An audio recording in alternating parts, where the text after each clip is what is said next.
plan to install 24/7 surveillance in cigarette warehouses has been interdicted. Tobacco producers, represented by the Fair Trade Independent Tobacco Association, have successfully argued that the measure, which forms part of new rules by the South African Revenue Service to contain unconstitutional licensing conditions and infringe on their right to privacy and dignity. That's the argument that has been put forward by FITA and Sars, was aiming to combat illicit trade as well as dishonest conduct under the 2022 Customs and Excise Act, which does require any warehouse used for manufacturing or storing of tobacco products to be placed under constant, permanent surveillance. We speak to FITA's Sinenhlanhla Mnguni about this. Thank you so much for your time, Sinenhlanhla.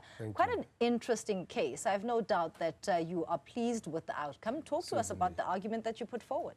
Look, it is quite an interesting case in that it involves, of course, constitutional issues which we raised in our papers, and in particular the fact that this rule amendment which Sars sought to implement violated our rights to privacy and our rights to property.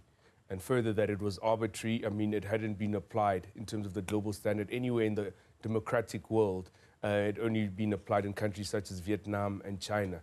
And then, of course, you look at the other violations. And, of course, the court sided with us in that it said that this is a blunt instrument, in that it doesn't only assist the tax collector in collecting information in as far as its obligations from a tax collection point of view, but it goes further in that it collects every other thing that is visible to that camera at that time. And that, of course, could constitute a privacy violation in as far as both the employers or the owners of the factories, but also the employees who have not consented to being placed under 24-hour surveillance with all sorts of information about them being available to SARS and whoever monitors those cameras. It's a fair argument, and the High Court has ruled in your favor in this regard. But what happens between now and whether there would be a chance for an appeal by the side of SARS? How then do you prepare for such? Look, we're taking things as they come. We're not obviously celebrating this victory. We're part and parcel of this industry, which is a very regulated industry. And of course, this was just another mechanism added to the many other mechanisms which are already in place, which regulate our industry. So, I mean, the ball is in SARS's court as far as that's concerned, and we'll wait to hear from them. We've always said that as an organization, we're not about going to court, and we've availed ourselves and opened our door to SARS to say, look, if they want to engage with us, they know where to find us. And we're more than happy to engage in as far as finding solutions to ensure that we root out non-compliance in this industry. Let me ask this, though. Does FITA or the industry across the board then have maybe a solution that would be best fitted outside of 24/7 surveillance, as you've argued successfully in court? Look, we've proposed a number of solutions, and we've also, identified to the South African Revenue Service the issues which are of major concern to us as an industry.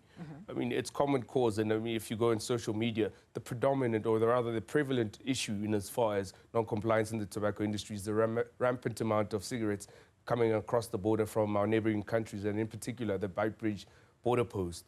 And we've said that there needs to be adequate resources allocated to ensure that, that doesn't continue, because as things stand, I mean, it's all good and well to put cameras in factories, but I mean, at some point you may not have any industry left if these guys that are smuggling cigarettes across the border are left to continue as they are, and they're getting stronger and stronger, particularly after the cigarette ban in 2020. So I think that, industry and SARS, it's high time that they sit together at the table and they find solutions in as far as how they can best, contain the illicit trade.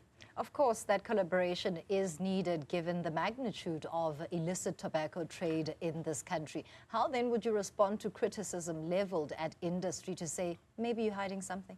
Look, if the judgment is read by anyone, it's crystal clear.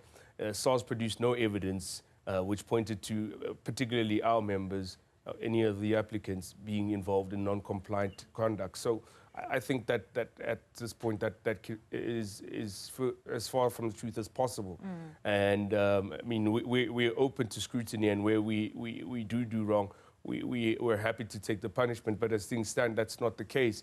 And I think that instead of pointing fingers and saying that you've done this or we think you're doing this, let's try and find solutions to deal with things that are factual. And we know that smuggling of cigarettes is a fact.